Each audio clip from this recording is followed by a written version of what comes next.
297 কোটি টাকা আত্মসাতের মামলায় কারাগারে পাঠানো হয়েছে ডক্টর আবুল বারকাতকে।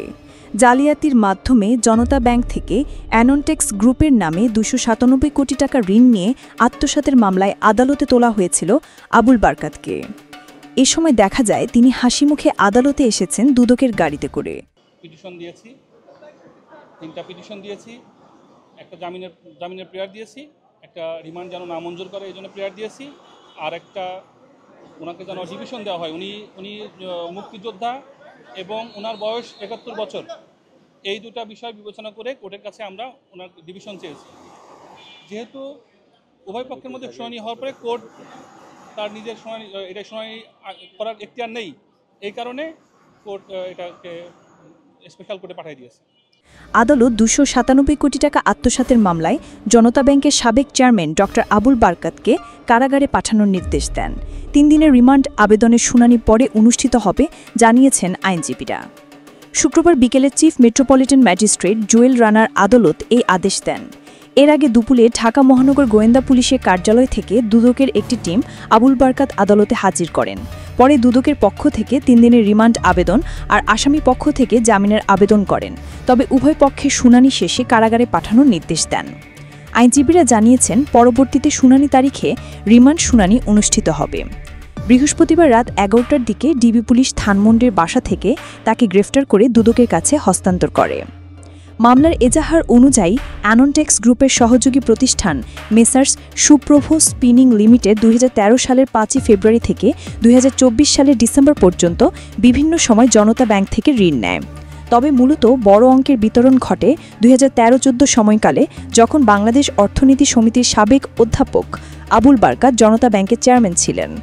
ঢাকা বিশ্ববিদ্যালয়ের অর্থনীতি শিক্ষক আবুল বারকাত প্রথম ওই দায়িত্ব পান 2009 সালের 9 সেপ্টেম্বর। দ্বিতীয় মেয়াদে 2014 সালের সেপ্টেম্বর পর্যন্ত তিনি ব্যাংকটির চেয়ারম্যান ছিলেন। একসময় ভালো ব্যাংকের কাতারে থাকা জনতা ব্যাংক বারকাতের অধীনে আর্থিকভাবে দুর্বল হয়ে পড়ে বলে অভিযোগ রয়েছে। সাংবাদিক বন্ধুগণ, আপনাদের সালাম ও শুভেচ্ছা জানাচ্ছি। আপনারা জানেন এই ডক্টর আবুল বারকাত যাকে এই বিজ্ঞ সিএমএম আদালতে আজকে হাজির করা হয়, তাকে একটা অ্যান্টি করাপশনের একটা মামলায়। আপনারা জানেন এই ডক্টর আবুল বারকাত এই আপনার জনতা ব্যাংককে সম্পূর্ণরূপে ধ্বংস করে দিয়েছে। আপনারা মামলার রেকর্ড ঘেটে মামলার রেকর্ড পড়ে আমরা যেটা দেখলাম, মিথ্যা বানোয়াট ভিত্তিহীনভাবে সে ভবন স্থাপনা এবং কলকারখানা না থাকা সত্ত্বেও সেরকম একটা অদৃশ্য সাদৃশ্য দেখিয়ে এবং একটা ভুয়া একটা আপনার ব্যাংক থেকে এই টাকা লুট করেছে। টাকার পরিমাণ কিন্তু 1-2 টাকা না, টাকার পরিমাণ হচ্ছে আপনার 2 লক্ষ টাকার পরিমাণ। সাংবাদিক বন্ধুগণ, আপনাদের সুবিধার্থে টাকার পরিমাণ এই জন্য বলতেছি যে টাকার পরিমাণটা হচ্ছে অনেক, 297 কোটি 38 লক্ষ 87,296 কোটি টাকা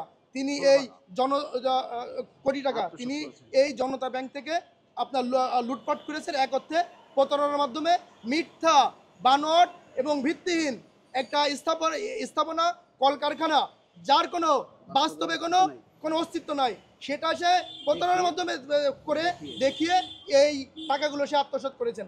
আমরা বিজ্ঞ আদালতে আমরা যারা প্রসিকিউশন টিম ছিলাম এবং রাষ্ট্রপক্ষে ছিলাম এবং দুদকের আইনজীবীও ছিল আমাদের সঙ্গে, আমরা বিজ্ঞ আদালতকে বোঝাতে সক্ষম হয়েছি মাননীয় আদালত যে সাবেক ফ্যাসিস্ট শেখ হাসিনার আমল থেকে শেয়ার বাজার ব্যাংক যারা লুট করেছে তাদের সেই একজন অন্যতম দোসর। তাদের কারণেই এই শেয়ার বাজার এই ব্যাংক আমাদের ধ্বংস হয়েছে। আপনারা জানেন আমাদের দেশের এই অর্থনৈতিক একটা ভঙ্গুর অবস্থা চলতেছে এই ডক্টর আবুল বারকাতের মতো লোকদের জন্যই। আমাদের এই বাংলাদেশের যে ব্যবসা বাণিজ্য যে অর্থনীতি, সেই অর্থনীতি তাদের জন্যই ধ্বংসের দ্বার প্রান্তে। আমরা বিজ্ঞ আদালতে আয়তাকে 3 দিন রিমান্ডের প্রার্থনা করেছিল এবং আসামি পক্ষ তার জামিনের আবেদন করেছিল।